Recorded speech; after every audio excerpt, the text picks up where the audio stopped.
साल 2015 आईआईटी मद्रास के हॉस्टल के एक छोटे से कमरे में एक लड़का जो रात रात भर कोडिंग करता था और जिस गूगल का यूज करता था नॉर्मल लोगों की तरह। उस वक्त किसी ने सोचा भी नहीं होगा कि आज वही लड़का गूगल जैसे बड़े जायंट से कम्पीट करे। वो लड़का है one and only Arvind Srinivas.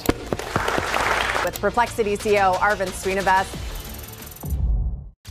Arvind Srinivas, जिसने 2022 में अपना स्टार्टअप परप्लेक्सिटी स्टार्ट किया, जो आज गूगल जैसी कंपनी के लिए थ्रेट बनी हुई है और जिसकी वैल्यूएशन आज $20 बिलियन तक रीच कर चुकी है। तो आखिर कैसे एक मिडिल क्लास बॉय ने ये पॉसिबल किया और क्या खास है जो परप्लेक्सिटी को बाकी एआई टूल्स से डिफरेंट बनाता है कि सिर्फ कुछ ही ईयर्स में ये $1 बिलियन कंपनी बन गई और इतने बड़े एआई टूल्स को टफ कंपटीशन दे रही है।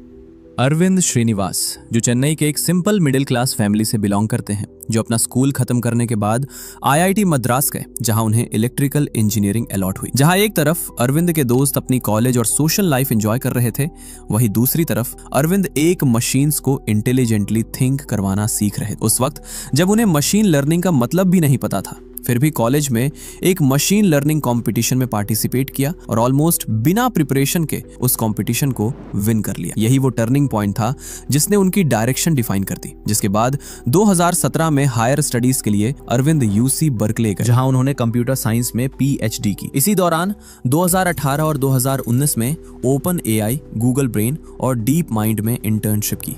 यही अरविंद को क्लैरिटी मिल गई कि परफेक्ट सर्च का मतलब एडवांस एआई होता, जिसके बाद नवंबर 2022, जब इंटरनेट का मतलब ज्यादातर लोगों के लिए सिर्फ गूगल ही था, तभी लॉन्च होता है चैट जीपीटी और एक डिजिटल लैंडस्केप ट्रांसफॉर्म हो गया, जहां लोगों ने पहली बार एक्सपीरियंस किया कि कंप्यूटर सिर्फ आंसर्स नहीं देते, बल्कि कॉन्टेक्स्ट, लैंग्वेज और यूजर के इमोशन को समझकर उनके अकॉर्डिंग आंसर प्रोवाइड कर सकते हैं।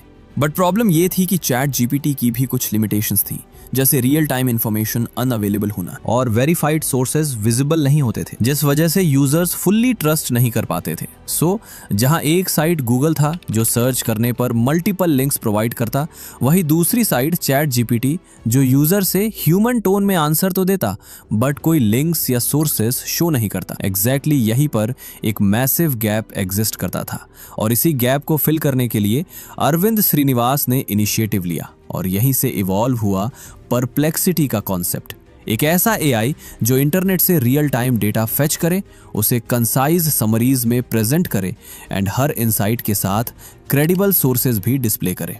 बट यहीं पर अरविंद के लिए सबसे बड़ा चैलेंज क्रिएट होता है, जो था कैपिटल का, क्योंकि कटिंग एज एआई मॉडल बनाना $multi billion इन्वेस्टमेंट मांगता है, जो अरविंद के लिए पॉसिबल नहीं था। तब अरविंद ने एक स्ट्रेटेजिक थिंकिंग अप्लाई की। बाकी एआई टूल्स की तरह खुद का मॉडल बनाने के बजाय उन्होंने दुनिया के बेस्ट मॉडल्स जो ऑलरेडी एग्जिस्ट करते थे, उन्हें अपने एआई में इंटीग्रेट कर दिया, जिसकी वजह से परप्लेक्सिटी एक एआई एग्रीगेटर प्लेटफॉर्म बन गया, जो जीपीटी, जेमिनी और लामा जैसे मॉडल को एपीआईएस के थ्रू इंटीग्रेट करता है और यूजर्स को clear, verified, single answer output deliver करता है। और इस अप्रोच से ना मैसिव इंफ्रास्ट्रक्चर कॉस्ट आई और ना किसी एक मॉडल पर डिपेंडेंसी रही। एंड सबसे बेस्ट चीज, अगर फ्यूचर में किसी मॉडल पर कोई लीगल केस या क्लेम होता भी है तो परप्लेक्सिटी उसे रिप्लेस करके उसकी जगह न्यू मॉडल लगा सकता है। सो अरविंद ने अपना एआई रेडी कर लिया, बट अब बारी थी उसे लॉन्च करने की। ये उनकी लाइफ का पहला स्टार्टअप था और वो भी उस फील्ड में जहां पहले से ही गूगल और ओपन एआई जैसे बड़े जायंट्स मौजूद थे। जिसके बाद 7 दिसंबर 2022 अरविंद ने 3 को फाउंडर्स के साथ मिलकर परप्लेक्सिटी लॉन्च की। पर अरविंद ने जो एक्सपेक्ट नहीं किया था वो हुआ। लॉन्च के बाद परप्लेक्सिटी पर 3000 क्वेरीज पर डे आने लगी, जो कुछ ही मंथ्स में 1000 से मिलियंस में बदल गई। सिर्फ एक साल के अंदर कंपनी ने 1000x ग्रोथ अचीव की और परप्लेक्सिटी की ग्रोथ बस यही नहीं रुकी।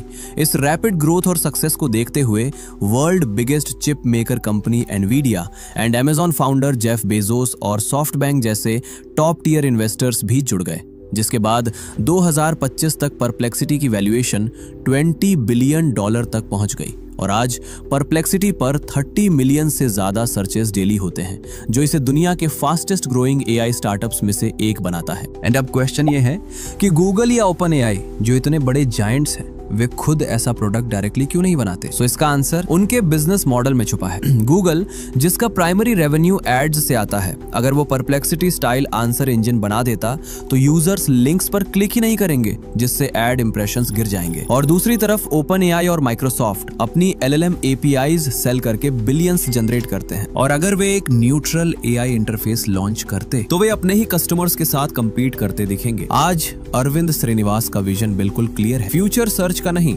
बल्कि एआई आंसर इंजिन्स का, जहां यूजर्स सिर्फ सर्च नहीं बल्कि समझने, कंपेयर करने और सीखने के लिए आएंगे। और ये स्टोरी हमें प्रूव करती है कि क्लैरिटी ऑफ विजन और सही डायरेक्शन के साथ एक मिडिल क्लास बैकग्राउंड से आने वाला लड़का भी गूगल जैसे $1 ट्रिलियन जायंट को चैलेंज कर सकता है।